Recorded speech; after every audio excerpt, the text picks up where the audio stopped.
It's a hot and windy day here for week 5 of racing action at the Upper Peninsula International Raceway in the 2020 season, but it's much more than just a regular week 5. Hi, I'm Todd Rose here with the Rose Racing Report, and as I mentioned, it's much more than just week 5. Today is the first ever Christian Groleau Memorial Race here at the Upper Peninsula International Raceway. For fans, there's bucket raffles and 50-50s. For drivers, increased payouts. But on top of all that, we are racing to remember Christian, to celebrate Christian's life, and all for a good cause as we try to raise awareness for suicide prevention through the End the Silence campaign. So we'll have the highlights ahead for you on the Rose Racing Report for what is sure to be a great night of racing for a great cause here at the Christian Groleau Memorial Race. The night began with Christian's grandpa Jim taking a silent lap around the track. It was the first time the car had been on track since Christian's passing. At intermission, Allie Sullivan, one of many who put the event together, addressed the crowd alongside the Groleau family. On track, the 21 had a new driver behind the wheel in Rick Ness. Healing takes time, more than 6 months since Christian's passing. But Saturday night was a night that for many helped ease the pain. We will remember Christian as a winner on and off the track, his infectious smile that would spread to whoever was in his company. We can take comfort in knowing that whether we are at a racetrack, a baseball field, surrounded by Siberian Huskies, or anywhere we may need comfort, Christian will be there. Even after his death, Christian will remain a winner. The event that bears his name in its first year raised $4,407 for End the Silence. Christian, you will never be forgotten, and we love you.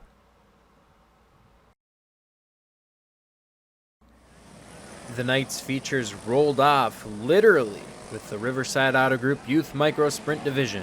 On lap 1, Caleb Warren found a rut, lost control, collected Brody Steinhauer, then did a complete flip before landing on his wheels.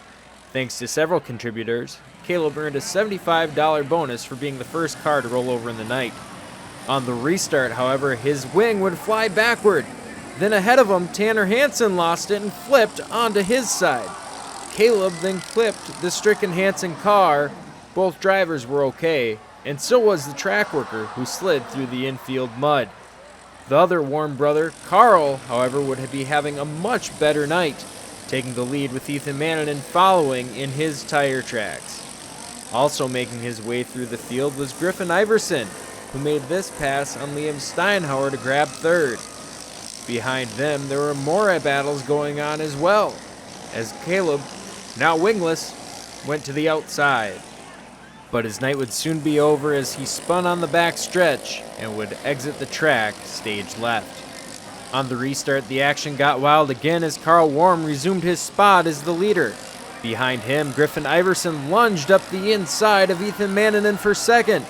As both drivers pushed as hard as they could, Ethan lost it in turn 3.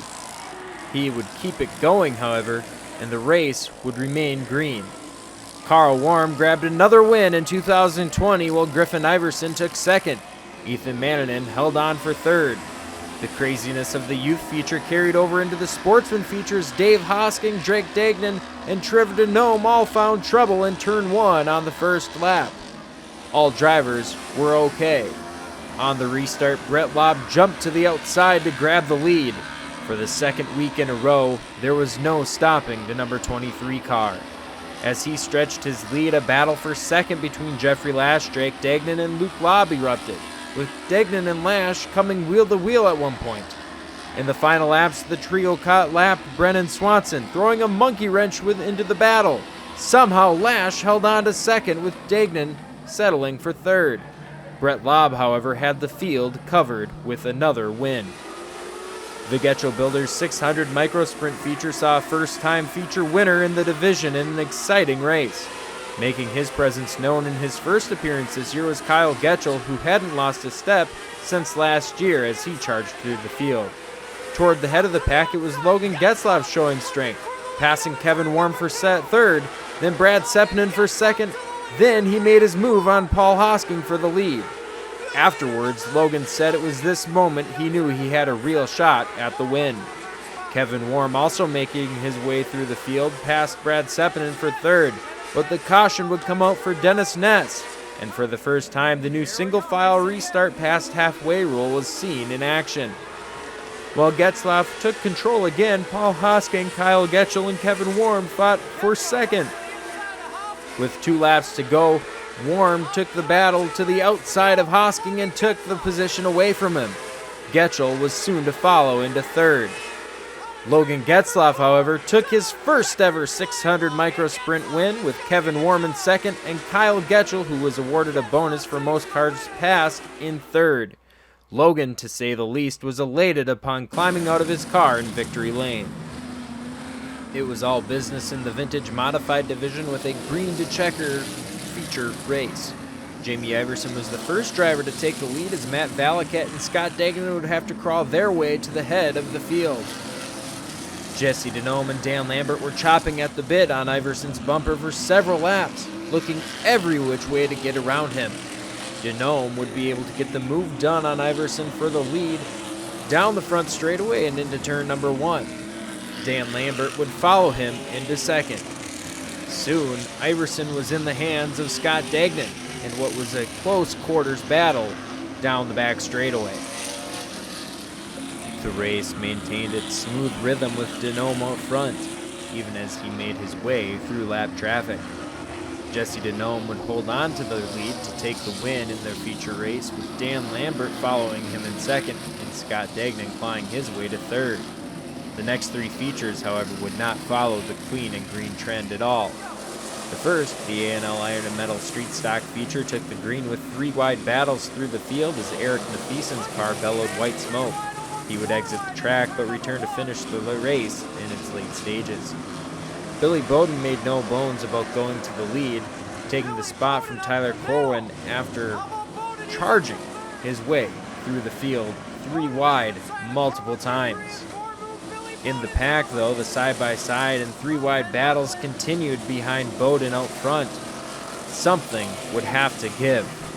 That something would be a spin for Tyler Corwin in turn 3. He would continue the race, but this feature was about to fall apart at the seams.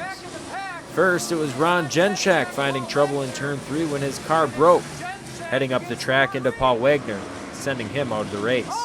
Then it was race leader Billy Bowden having trouble in the same spot, losing his left front wheel. Mitch Meyer would inherit the lead. After the restart, Meyer pulled a healthy gap on the battle for second, a battle that would see some paint swap between Nick Leisner and Paul Wagner. Last week's winner, Nick Leisner, was not going to give up in that battle. Though try as he might, he could not pass Wags for second. Mitch Meyer, meanwhile, was able to pull away and take the feature win in his first appearance at UPIR in 2020. Paul Wagner took second and Nick Leisner third. The first half of the Binks Coca-Cola Sport Modified feature was marred by incidents. The first, this multi-car melee, then turn 2 that ended Jamie Iverson and Logan Fleischman's nights. Matt Mackey would find trouble in turn 3 in a copycat accident of a spin he had in his heat. Then Doug Belangi would find the outside wall after apparently breaking something. Then Wally Sepinen and Harvey Lewis found each other in turn 4. Finally, the race had a green flag stretch, but the trouble wasn't over yet as Pat Ritchie slowed without bringing a caution out. With all the action behind him, Matt Valaket slowly and quietly ran away with the lead and the win, with Lonnie Dalgord in second and Rick Gustafson with a great showing in third place. In the final feature of the night, the Island Resort and Casino Sport Compacts put on another week of exciting racing. This race too would have its share of trouble, first with Evan Gagne slowing on lap 1. A 4-wide battle in the pack gave Tony Everend, last week's winner, the chance to look back at his competition, then continue on his way. The caution did fly. When racing got back underway, it was a no-holds-barred contest for the lead, with Adam Brome taking the lead through 1 and 2 on the outside, while Alex Constantino tried with all his might to make the inside line work. It was a battle for the ages, with 3 wide a commonplace thing. A couple more cautions would slow the action, with Nathan Price losing a wheel in 1 and Corbin Spencer looping his machine in turn 3. In the latter laps of the race, the top 3 got closer and closer and closer together. First, there was a car length between them. Then they would be right on each other's bumpers. And as the white flag flew, Trevor Cronick would shove his nose to the inside of Adam Brome down the front straightaway and into turn number 1. Over the bumps in turns 1 and 2, then down the back straightaway. The two battled side by side, and then into 3 and 4, with it being anybody's guess who would take the win. Trevor Cronick would be able to slide up in front of Brome and take the win, with Brome in second and Alex Constantino in third. The Upper Peninsula International Raceway gets back to action August 1st with Fan Appreciation Day, a car show starting at 5 o'clock with green flag action at 7. Masks are required for entry and the car show, and we hope to see you there.